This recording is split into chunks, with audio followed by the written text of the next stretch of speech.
Assalamualaikum warahmatullahi wabarakatuh.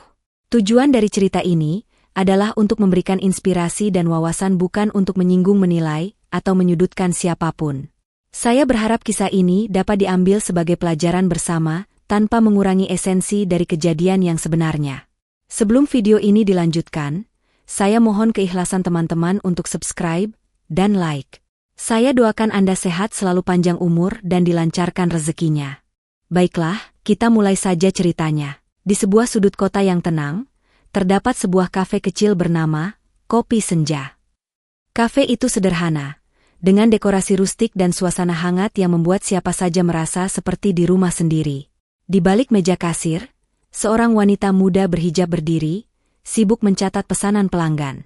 Namanya Ayla, seorang wanita yang cantik dalam kesederhanaannya. Ayla baru beberapa bulan bekerja di kafe itu. Ia dikenal ramah, rajin, dan memiliki senyum yang menenangkan. Rambutnya selalu tersimpan rapi di balik hijab berwarna pastel yang menjadi ciri khasnya. Meski pekerjaannya melelahkan, ia menikmati setiap detiknya. Meracik kopi, berbincang dengan pelanggan, hingga membersihkan meja di akhir hari. Namun, Ayla menyimpan satu rahasia kecil. Ia sedang menjalin hubungan dengan Rendra, seorang pria yang begitu perhatian dan penuh kejutan. Rendra bekerja di bidang kreatif dan sering datang ke kafe untuk menemui Ayla saat jam istirahatnya. Yang tidak Ayla ketahui, Rendra bukanlah pelanggan biasa. Dia adalah anak tunggal dari pemilik Kopi Senja. Pertemuan pertama mereka terjadi 3 bulan lalu, di hari pertama Ayla bekerja. Saat itu, Ayla sedang gugup karena belum terbiasa dengan ritme cepat kafe. Pesanan pelanggan menumpuk, dan ia sempat menjatuhkan nampan berisi kopi ke lantai. "Kamu nggak apa-apa?" tanya seorang pria yang tiba-tiba berdiri di dekatnya. Suaranya lembut, tapi ada nada tegas yang membuat Ayla segera mengangkat kepala. "Aku baik-baik saja. Maaf merepotkan," jawab Ayla sambil mencoba tersenyum. Pria itu tersenyum kecil, lalu membantunya membersihkan kopi yang tumpah. "Jangan khawatir. Semua orang pasti pernah bikin kesalahan. Nama kamu Ayla, kan? Aku Rendra."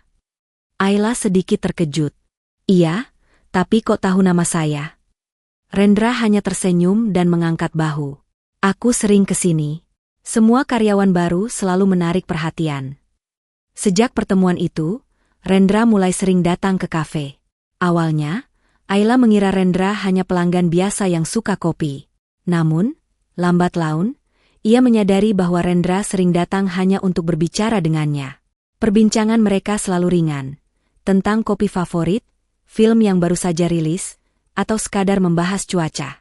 Namun, dari cara Rendra memperhatikan setiap kata yang diucapkan Ayla, ia tahu ada sesuatu yang lebih dari sekadar basa-basi.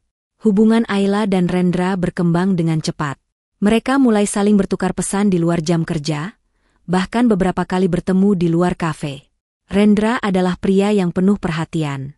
Ia selalu mendengarkan cerita Ayla, memberi dukungan, dan membuatnya merasa istimewa. Namun, ada sesuatu yang Rendra sembunyikan.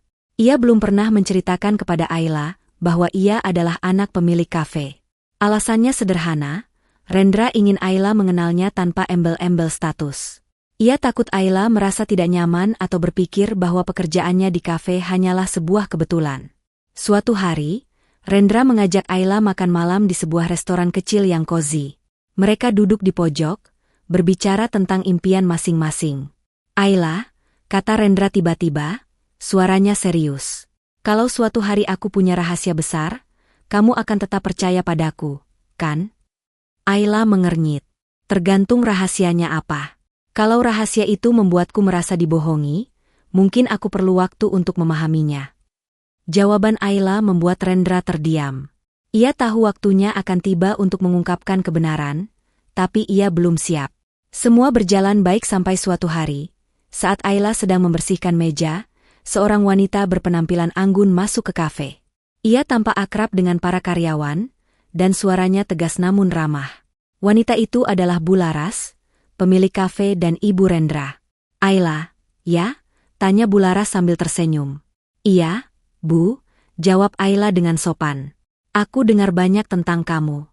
Terima kasih sudah bekerja keras di sini," kata Bu Laras. "Oh ya, Nanti tolong sampaikan ke Rendra kalau aku ingin bicara dengannya. Ayla terkejut mendengar nama itu. Rendra? Maksud ibu, Rendra yang sering kesini? Bu Laras mengangguk. Iya, dia anakku. Dia juga yang minta aku merekrut kamu. Katanya kamu punya potensi besar. Hati Ayla berdesir. Ia merasa terkejut sekaligus bingung.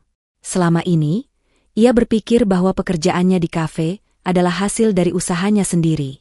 Namun ternyata, Rendra ada di balik semua ini. Ketika Rendra datang malam itu, Ayla tidak bisa menyembunyikan perasaannya. Kamu anak pemilik kafe ini? Tanyanya langsung. Rendra terdiam, lalu mengangguk pelan. Iya, Ayla. Aku minta maaf karena nggak bilang dari awal. Aku cuma ingin kamu mengenal aku sebagai diriku, bukan karena statusku. Ayla merasa kecewa. Tapi kenapa kamu nggak bilang? Aku merasa seperti orang bodoh. Aku pikir aku bekerja di sini karena usahaku sendiri. Rendra mencoba menjelaskan, tetapi Ayla terlalu marah untuk mendengarkannya. Ia meninggalkan Rendra sendirian di kafe, dengan hati yang hancur. Hari-hari berikutnya, Ayla dan Rendra jarang berbicara. Ayla fokus pada pekerjaannya, sementara Rendra mencoba memberi ruang untuknya. Namun, baik Ayla maupun Rendra tahu bahwa mereka tidak bisa terus seperti ini. Salah satu rekan kerja Ayla, Nina, memperhatikan perubahan sikapnya. Ayla, kamu kelihatan nggak seperti biasanya. Ada apa? Ayla menghela napas. Aku cuma merasa kecewa. Ternyata orang yang aku percayai menyimpan rahasia besar dariku. Nina tersenyum tipis. Kadang, orang menyimpan rahasia bukan karena ingin menyakiti. Mungkin dia hanya takut kehilanganmu. Kata-kata Nina membuat Ayla merenung. Ia menyadari bahwa Rendra tidak pernah berniat menyakitinya. Semua yang Rendra lakukan selama ini adalah untuk membuatnya bahagia. Suatu malam, saat Ayla sedang merapikan meja, Rendra datang dengan membawa sebuah kotak kecil. Ia menyerahkannya kepada Ayla tanpa berkata apa-apa. Di dalam kotak itu, ada sebuah kalung sederhana dengan liontin berbentuk daun kopi. Aku minta maaf, Ayla, kata Rendra. Aku tahu aku salah karena menyembunyikan kebenaran darimu. Tapi aku benar-benar tulus mencintaimu. Ayla menatap kalung itu, lalu kembali menatap Rendra. Ia melihat ketulusan di matanya. Aku butuh waktu untuk memaafkanmu, tapi aku tahu kamu tidak berniat buruk. Aku hanya ingin kita lebih jujur satu sama lain ke depannya. Rendra tersenyum lega. Aku janji, Ayla. Tidak ada lagi rahasia. Hubungan mereka pun perlahan membaik. Ayla tetap bekerja di Kopi Senja, dan kini ia merasa lebih dihargai. Rendra juga mulai lebih terbuka tentang dirinya, dan mereka mulai merencanakan masa depan bersama. Di tengah kesederhanaan kafe itu, mereka menemukan cinta yang penuh kejujuran dan kehangatan. Waktu pun berlalu, dan hubungan Ayla dan Rendra semakin erat. Ayla mulai memahami bahwa rahasia yang pernah disembunyikan Rendra bukanlah bentuk pengkhianatan, melainkan cara Rendra untuk melindungi perasaannya. Ayla juga belajar untuk lebih terbuka terhadap perasaan dan harapan mereka bersama. Sementara itu, Rendra mulai sering membantu di kafe, terutama saat akhir pekan. Ia ingin mendukung Ayla, bukan hanya sebagai kekasih, tetapi juga sebagai rekan kerja yang memahami kesulitan dan perjuangannya. Pada suatu sore yang cerah, saat kafe sedang tidak terlalu ramai, Rendra mendekati Ayla yang sedang mengatur meja. Aku punya ide, katanya sambil tersenyum. Bagaimana kalau kita ciptakan menu spesial bersama? Kopi yang menggambarkan kita berdua. Ayla tertawa kecil, tetapi hatinya hangat mendengar tawaran itu. Mereka pun mulai bereksperimen di dapur, mencampur berbagai rasa hingga menemukan kombinasi yang sempurna. Akhirnya, mereka menamai menu baru itu Senja Dua Rasa, sebuah simbol dari hubungan mereka yang penuh warna. Menu itu menjadi favorit pelanggan, dan setiap kali seseorang memesan, Ayla selalu mengingat perjalanan cintanya dengan Rendra, kisah sederhana yang bermula di sudut kecil Kopi Senja. Terima kasih sudah mendengarkan cerita ini, semoga kita dapat mengambil pelajaran di dalamnya.